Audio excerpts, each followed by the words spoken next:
Welcome to the Rochester, New Hampshire History Podcast, a monthly show that will shine a light on a piece of history that has been all but forgotten.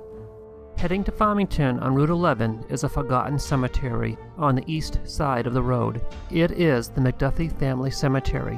The family has long been associated with Rochester. The history of Rochester, New Hampshire was published in 1892 and was authored by Franklin McDuffee. The cemetery is located behind Rochester Motorsports, but it is not visible from the road.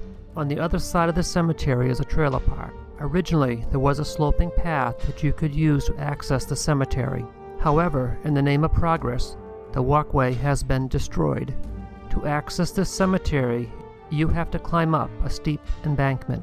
The old historic cemetery is a bit run down. There does not seem to be a caretaker for this hollowed ground.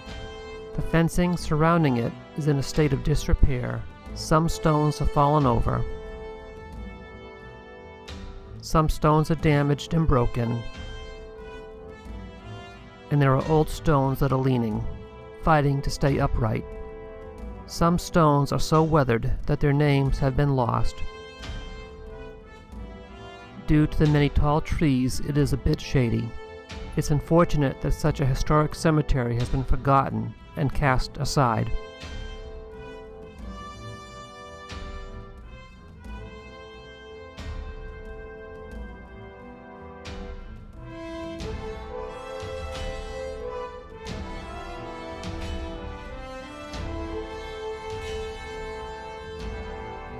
One of the oldest stones in the cemetery is Captain Daniel McDuffie, who died in 1807. He was a soldier in the French and Indian Wars, as well as the Revolutionary War. Daniel's weathered gravestone reads, Daniel McDuffie, Evans, New Hampshire Infantry, Revolutionary War. In 1777, Captain McDuffie raised a company of over 50 men, of which 30 were from Rochester. They joined Colonel Stephen Evans' regiment, and they marched to New York to join the Northern Continental Army. They fought in the Battle of Saratoga, which was an American victory and one of the most important battles in the Revolution.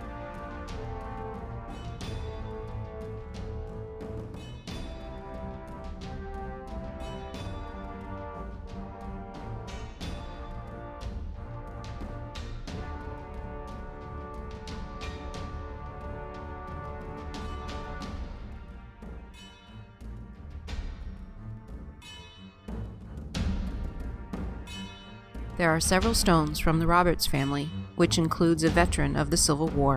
In 1862, John Harrison Roberts joined the 15th New Hampshire Regiment. While serving in New Orleans, he contracted diphtheria.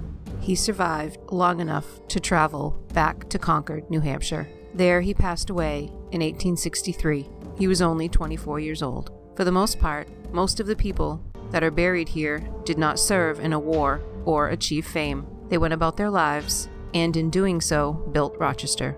It is a reminder that death is a part of life. An epitaph may reveal a bit about a person that has been gone for over a century. They all existed.